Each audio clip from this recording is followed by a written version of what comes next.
Bon, j'ai pensé à trois concepts pour cette brève intervention, qui sont l'élégance, l'expérience et l'enseignement du projet. L'élégance, pourquoi? C'est un terme qui n'est pas très à la mode, mais qui pose la question de savoir choisir, savoir faire des choix.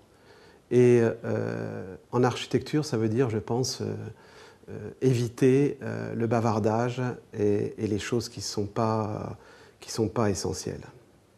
Le deuxième terme que j'ai envie de développer, c'est le concept d'expérience. Le concept d'expérience, c'est faire des essais, des tentatives. Et il évoque pour nous, architectes, un autre concept qui est celui de l'observation. Et l'observation renvoie à des notions comme la comparaison, la ressemblance et l'analogie. Et là, on n'est plus très loin de l'histoire et de la théorie. Le troisième terme par lequel je vais conclure, c'est l'enseignement du projet d'architecture.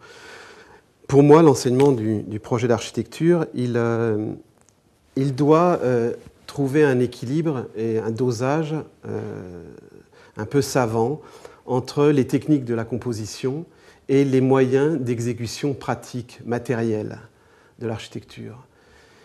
Et je dirais que pour nous enseignants, la conduite de l'enseignement du projet d'architecture, elle devrait un peu de cette manière faire un équilibre entre peut-être l'attitude qu'on aurait de bienveillance, de neutralité bienveillante à la manière d'un psychanalyste, et de plutôt critique subjective affirmée à la manière d'un chef.